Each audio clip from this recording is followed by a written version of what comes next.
episódio do Cérebro Empreendedor. Esse é um espaço, como você já sabe, onde a gente vai discutir e aprofundar os aspectos comportamentais, cognitivos e de história de vida que definem o que a gente chama de empreendedor. Tá? No livro de hoje, a gente vai falar sobre essa obra aqui, que em espanhol, a edição que eu li chama Nunca Te Pares, em português é A Marca da Vitória, em inglês, no título original, é Shoe Dog. É a autobiografia do Phil Knight, que é o fundador da Nike. Tá?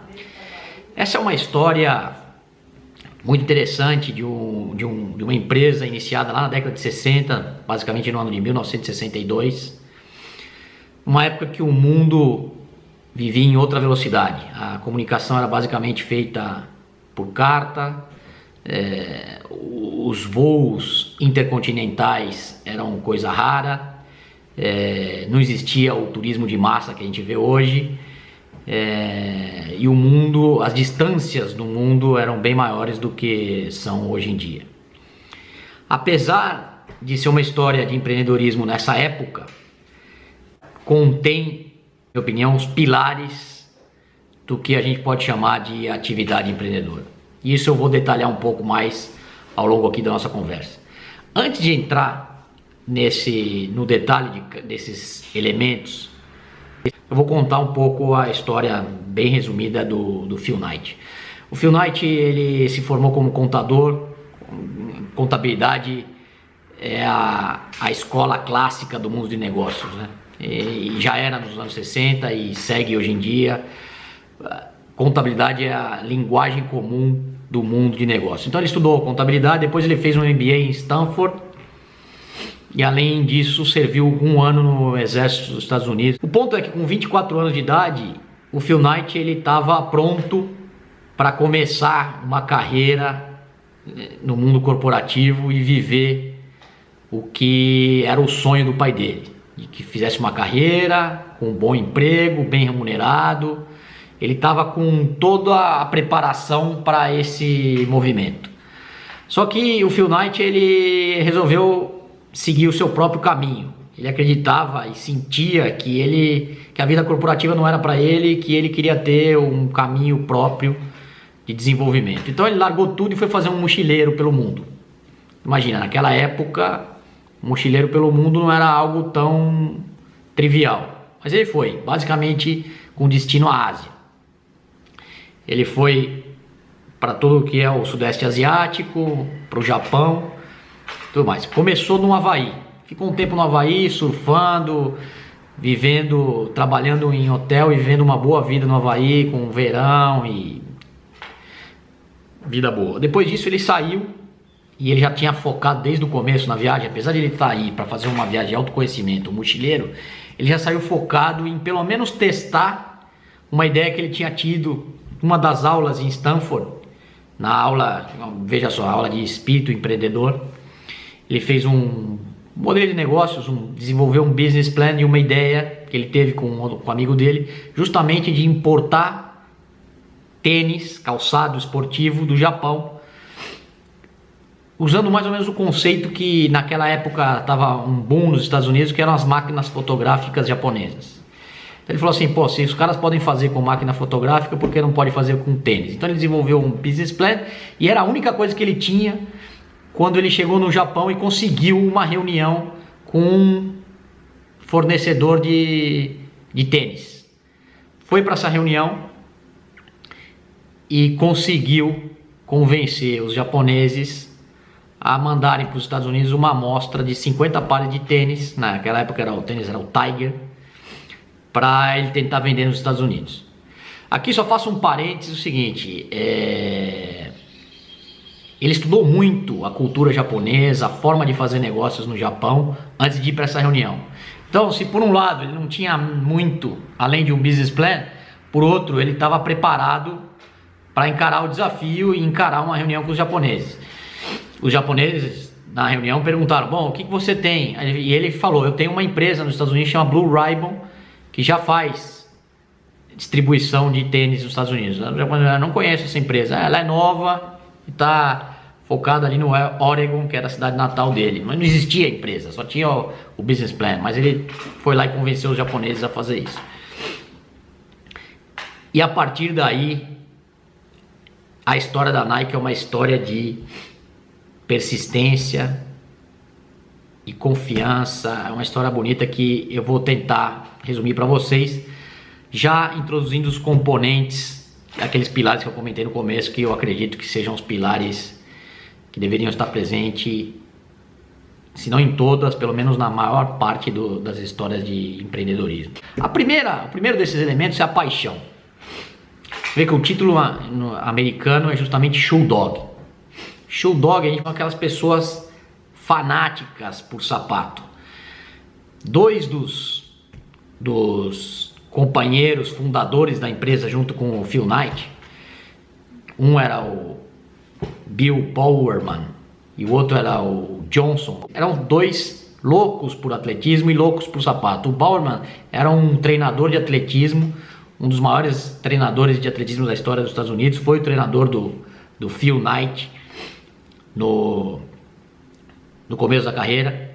O Phil Knight era um atleta na época da faculdade. Ele sempre foi um corredor, estava nesse meio de corridas. E o Bowerman era o seu treinador. Ele adorava ficar fazendo testes com os tênis. Então mudava a sola, fazia inovações, umas coisas bem caseiras, com o objetivo de melhorar a performance. Ele acreditava fielmente que ele conseguiria aumentar e melhorar a performance dos atletas via o desenvolvimento dos tênis esportivos. Então, ele, o próprio Phil Knight, o Bowerman, seu treinador que virou sócio dele depois, e o Johnson, primeiro empregado em tempo integral da Blue Ribbon, que depois ia virar a Nike, eles eram fanáticos por atletismo e acreditavam que o sapato era importante no desenvolvimento dos atletas, da performance dos atletas.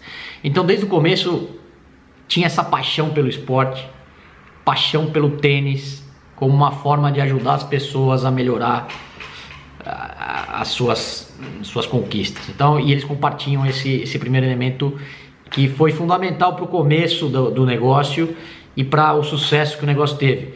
Porque justamente ele começou a vender os sapatos, aquela amostra de 50 sapatos que ele recebeu dos japoneses, ele vendeu em uma semana. Aonde? Nas pistas de atletismo universitário. Ele ia nas pessoas que eles já conheciam, entendeu? Iam vender os tênis para as pessoas que eles já conheciam, que eram gente igual eles, que compartilhavam dessa paixão pelo esporte. Então acho que essa primeira parte da paixão é fundamental. O segundo aspecto que eu ressalto no livro é a coragem.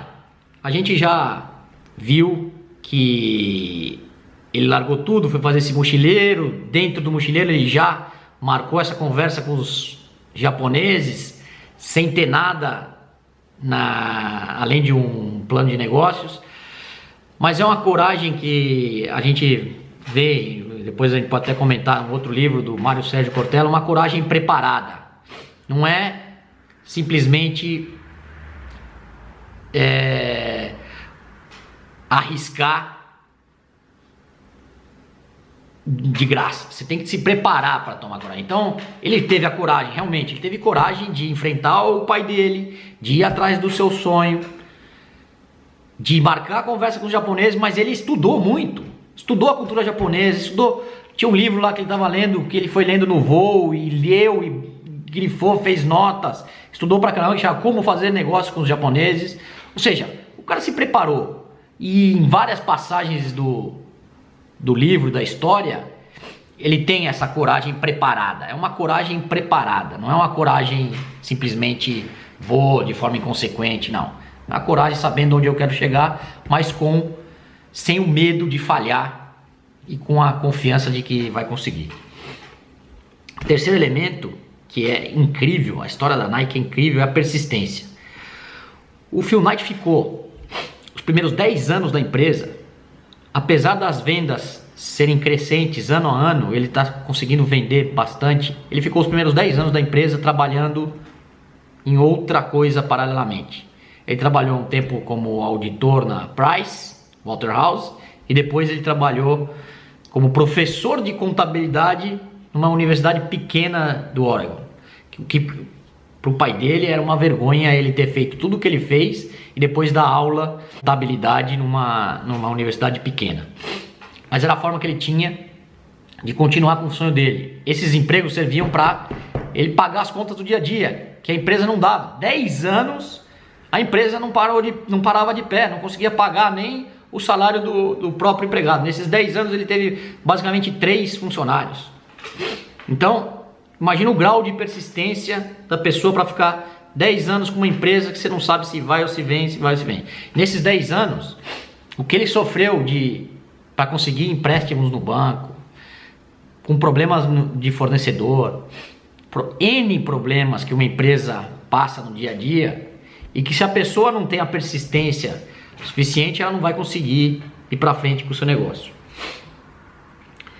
Quarto ponto, que está em quarto ponto só pela ordem, mas que talvez seja o primeiro, é a equipe.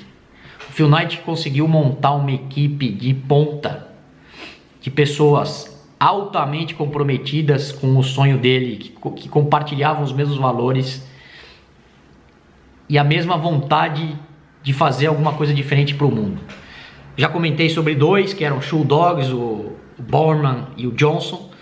Depois ele contou com mais um contador da época da Price, super inteligente, e que ele trouxe para trabalhar com ele na área financeira. Depois teve um ex-atleta que sofreu um acidente e ficou paraplégico, mas que era um cara pau para toda a obra, era tipo o braço direito dele, um cara super inteligente e que também compartilhava da mesma paixão pelo atletismo, apesar de ter ficado paraplégico. E o quinto cara da equipe, que também foi fundamental, era um advogado que chegou na empresa muito novo e que se desenvolveu na empresa, mas tinha um poder de negociação espetacular, que no mercado tradicional não era muito provável que se desse bem, mas na empresa conseguiu se dar muito bem. Então essa equipe junta e que complementava o perfil do Phil Knight não deixou a bola cair em nenhum momento e foi o pilar fundamental para a empresa, porque foi a partir daí que dessa equipe do que eles chamavam de butt faces. Os butt faces, como eles se denominavam, era a espinha dorsal da empresa, e acho que esse componente é importante. É difícil o empreendedor sozinho se fazer, é importante que ele tenha outras pessoas que ajudem no caminho. E para você conseguir formar essa equipe que compartilhe valores e que tenha o mesmo sonho não é uma tarefa fácil. Você precisa ter empatia para conseguir convencer essas pessoas e ter abertura suficiente também para deixar que elas cresçam, né, nesse ambiente. Você não pode ir lá ficar no micromanagement e cada um tem a sua responsabilidade, cada um quer colocar a sua parte no negócio, e o importante é que todos trabalham com o mesmo fim, com o mesmo objetivo. Então a equipe é um dos pilares fundamentais. Eu acho que outro componente, que aí é meio discutível, esses 4 primeiros componentes são, para mim, tem que estar presentes em qualquer iniciativa empreendedora: paixão, coragem, persistência e uma equipe de ponta. Esse quinto elemento é um quinto elemento que está muito presente no DNA da Nike, que é a cultura de inovação. Como eu falei desde o começo, o Bowerman, o Johnson, eles ficavam fazendo testes e testes e testes e testes para tentar melhorar o produto, lançar protótipos, testar e ver o que dava certo, o que não dava. Então essa cultura de inovar estava o tempo inteiro, inovação em produto, o tempo inteiro fazia parte do DNA da Nike. Depois veio o Air Max e Air Jordan, Nike Air Jordan, um monte de inovações e produtos da Nike que a gente conhece e que foram super inovadores naquele momento. Mas não era uma inovação só de produto, eles inovaram também na forma, por exemplo, de lidar com fornecedores. O Phil Knight bolou um esquema de financiamento com os fornecedores, onde ele dava um desconto se os fornecedores conseguiam bater determinadas metas de quantidade de mercadorias. Inovou no marketing, inovou na forma como ele abordava os esportistas, né, para depois patrocinar. Inovação era alguma coisa que inovou nos fornecedores. O Phil Knight foi um dos primeiros caras que viu o potencial da Ásia como uma fábrica do mundo. Então ele primeiro desenvolveu fornecedores no Japão, depois em Taiwan, no Vietnã, na China. Foi um dos primeiros caras que começou a desenvolver fornecedores no mercado asiático. Então ele também, isso não deixa de ser uma inovação. Então assim, inovação está muito presente na história da Nike, muito presente na cultura da empresa. Eu destaco inovação sobretudo na Nike, mas também é alguma coisa que se você quer montar uma empresa e quer ter sucesso, você tem que inovar de alguma forma no seu modelo de negócio, no seu produto, na forma como você faz as coisas, como você gerencia a equipe. Alguma inovação você tem que trazer diferente. O outro elemento, ele está ligado com a persistência, mas tem a ver com a confiança. A confiança é algo fundamental também. Está relacionado com otimismo, está relacionado com persistência, está relacionado com fé. Fé, não estamos falando de fé religiosa, mas estamos falando de fé em um mesmo, né? Fé, autoconfiança, mas também fé na fé, como ele fala. Fé na fé, aquela coisa que vem do coração, de você acreditar que vai dar certo, entendeu? E não é uma fé vaga de que, por favor, que dê certo, não. É confiar realmente de coração que a coisa vai acontecer e a coisa vai dar certo, e isso traz resultados. Acho que essa é a ideia. Tentei resumir aí, acho que vale a pena ler o livro. O livro ele traz vários insights. Se você quiser um pouco mais de detalhe, dá uma olhada no post que eu fiz no blog. Tem passagens do livro, tem frases do Phil Knight que eu acho que tem impacto. Realmente recomendo, uma leitura que eu recomendo. Vale a pena, tá bom? Valeu, até a próxima.